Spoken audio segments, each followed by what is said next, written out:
un informe de coyuntura que lanzó hace algunos días atrás, justamente sobre algunos datos, sobre algunos elementos para tener en cuenta este presente, y para eso la convocamos a Celina Calore, que es economista, es parte del Centro de Estudios Económicos y Sociales, Scalabrini Ortiz, ha participado también de este informe de coyuntura. Bienvenida, Celina, gracias por atendernos hoy. Úrsula Asta, Paulo Pereira, Leonardo Martín, aquí te saludamos. Bueno, buen día para todos. ¿Cómo están ahí? Muy bien, muchísimas gracias. En este informe de coyuntura, ¿qué trazarías? Son los elementos que han, bueno, remarcado sobre todo de este presente? Bueno, nosotros estamos viendo, digamos, una economía que está siendo muy heterogénea en cuanto a la evolución y la estabilización de las principales variables. Sabemos que a nivel gubernamental se festeja esta estabilidad, esta desaceleración, principalmente en la inflación, que fue el objetivo que se puso mayormente el gobierno nacional, pero que para poder llegar a ese objetivo implicaron muchas cuestiones que tuvieron también costos en la economía argentina, ¿no? Como esta profunda recesión en la cual se sumergió nuestra economía durante todo el año y que apenas hacia fin de año empieza a dar algún signo de, digamos, algún piso para la caída, pero muy heterogéneo, digamos, hay sectores de la economía, principalmente lo que tiene que ver con lo vinculado al mercado interno, al consumo masivo, que siguen estando muy deprimidos. Así todo, el logro de la estabilización de la inflación parece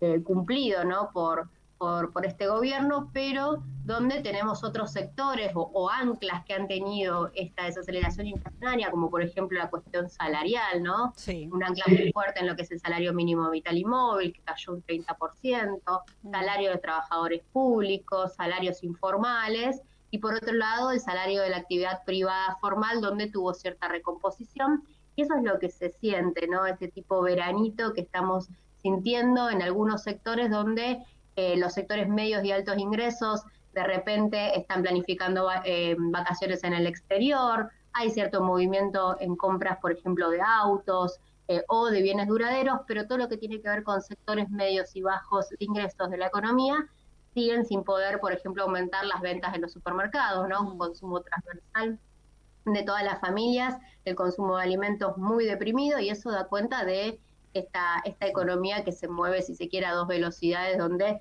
los sectores menos de ingresos no están pudiendo recomponer sus compras y su situación. Celina, ¿qué tal? Te saluda Leonardo Martín.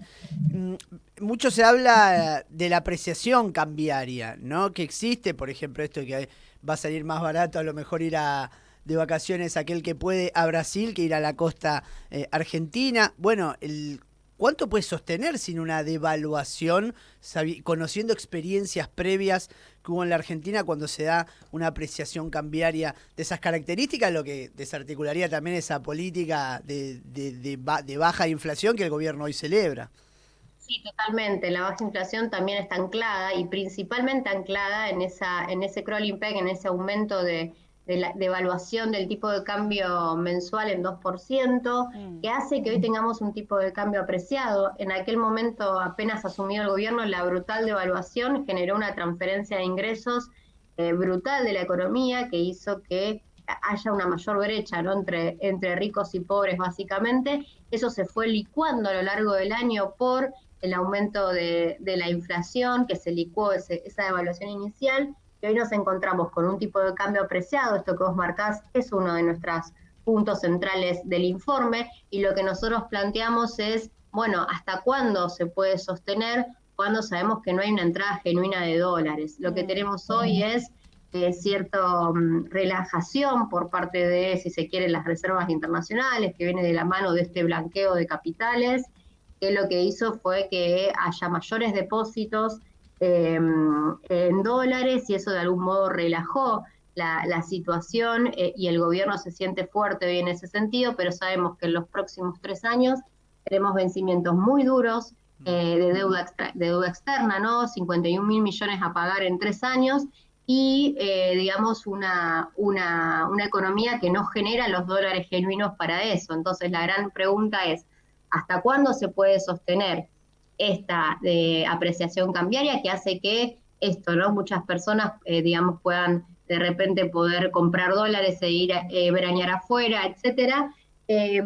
Y hasta cuándo se puede sostener viendo que no hay una entrada genuina de dólares.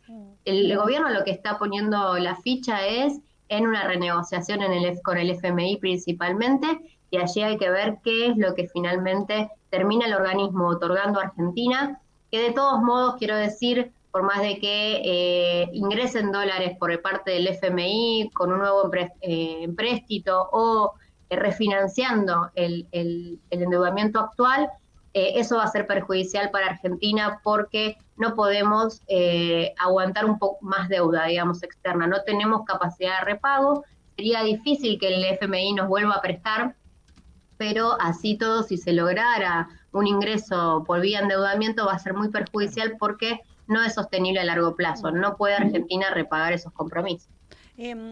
Celina, hay aquí una pregunta que es el título del informe y me parece que de alguna manera puede también resumir o concluir algunos de los aspectos que estás planteando, que es, ¿hay un cambio de paradigma o se repite la historia? Y me gustaría que nos respondas si hay un cambio de paradigma o se está repitiendo de nuevo.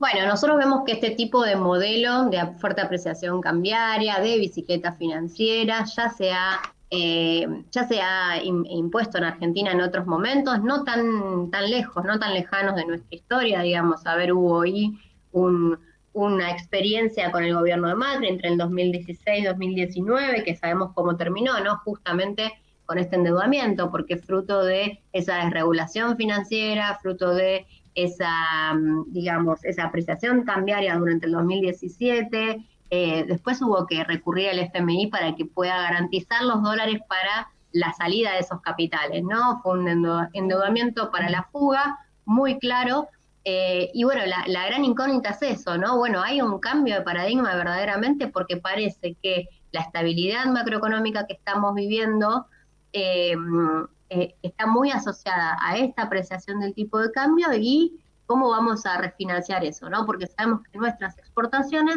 no son tan elásticas, digamos, no van a aumentar tanto como para sostener este endeudamiento y esta, digamos, fiesta financiera que se está generando con la apreciación del tipo de cambio. Nosotros creemos que esto es una nueva experiencia, que no hay condiciones de nuestra estructura económica que hayan cambiado respecto a las experiencias anteriores y que el desenlace probablemente sea muy similar, pero bueno, no podemos hacer futurología, lo ponemos como una incógnita más allá de, digamos, de la respuesta a apreciación personal que cada uno pueda tener. Sí, uno se pregunta si va a ser antes o después de las elecciones, ¿no? Lo imagina el gobierno aguantando hasta las elecciones el tipo de cambio de esta manera. Pero te quería preguntar de otra cosa, ¿no? Porque uno ve en los últimos tiempos, por lo menos casi 20 años, poquito menos, el sector agropecuario venía siendo un factor de presión muy importante. Y hoy con un dólar y con un peso, digamos, muy apreciado,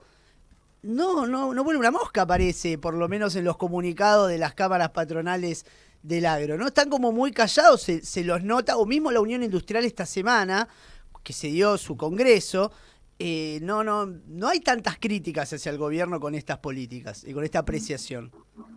Bueno, es muy llamativo eso, principalmente, bueno, del lado del agro, bueno, la industria ya también está muy fragmentada y ahí podemos también disociar los que son los pequeños industriales, los que están abocados al mercado interno y los que por ahí tienen otro tipo de unidad de negocio, pero lo que tiene que ver con el agro es llamativo porque, bueno, en diciembre se les dio un premio muy grande, principalmente los sectores agroexportadores, Claro, también hay sí. que diferenciar, los que Sí. se hicieron de las ganancias en la devaluación fueron un puñado de 10 empresas agroexportadoras, ¿no? A las cuales se le transfirió esa ganancia por la devaluación, y a lo largo del año no hubo más que promesas para el sector, ¿no? Igualmente creo que ahí hay una cuestión, por un lado ideológica, y por otro lado también de esperar, ¿no? El gobierno nacional les viene diciendo que van a van a ir disminuyendo las retenciones, el próximo año. Bueno, hay que ver si eso verdaderamente lo cumplen, porque esta apreciación cambiaria, digamos, solo podría contentar al sector del campo, si se quiere, o del agro, con una reducción de las retenciones a las exportaciones, que es la forma que podrían sostener su rentabilidad. Si no, es probable que en algún momento empiecen a presionar también por una nueva devaluación. Y también decir que, por lo general, el agro también está diversificado, deben tener también sus inversiones financieras, y acá también se juega un poco con eso, ¿no? Los grupos económicos hoy no solo tienen la unidad, la industria, o solo tienen el agro, sino más bien que también se diversifican, también están en los mercados financieros, y por ese lado también pueden compensar en este contexto la rentabilidad que podrían tener en su unidad de negocio principal, ¿no? Claro. Celina, ¿cómo estás? Te habla Paulo Pereira. En este sentido, vos hablas del agro y de las grandes, de dónde sale la plata, ¿no? Por así decir. ¿Cómo vos ves el escenario internacional? ¿Cómo beneficia el gobierno Milei la Argentina el próximo año y cómo eso influye en el mercado interno, ¿no? ¿Hay posibilidades de beneficios para este gobierno? Estamos hablando de la llegada de Trump a Estados Unidos, de la relación acá con los vecinos. Bueno, quería saber un poco eso. Bueno, a ver, sí, el gobierno, o Milei, mejor dicho, el presidente, está muy, digamos, confiado en que el gobierno de Trump les va a tirar una mano, ¿no? En este sentido, tanto sea a través del FMI como él espera, digamos, también que puedan venir inversiones por parte de ese país al nuestro. Pero yo creo que la va a tener un poquito complicada en términos de nuestro principal socio comercial o vecino, país vecino, Brasil. Hay que ver cómo termina desencadenando su economía interna, que nos golpea fuertemente, porque nosotros tenemos en Brasil buena parte de nuestras exportaciones, por ejemplo, industriales. También nos golpea, digamos, a través esto de sus devaluaciones del tipo de cambio, porque digamos, compite directamente con muchos de nuestros bienes y servicios que nosotros también ofrecemos. Así que creo que en ese contexto hay que seguir muy de cerca qué sucede con Brasil, con su devaluación, pero también con su economía interna, porque una recesión en Brasil podría golpear fuertemente a nuestra estructura productiva también en Argentina.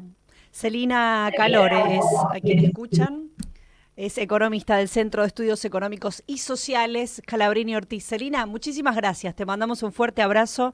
Gracias por este paso por Feas, Sucias y Malas, y seguro la seguimos pronto. Bueno, muchísimas gracias a ustedes. Un saludo como siempre.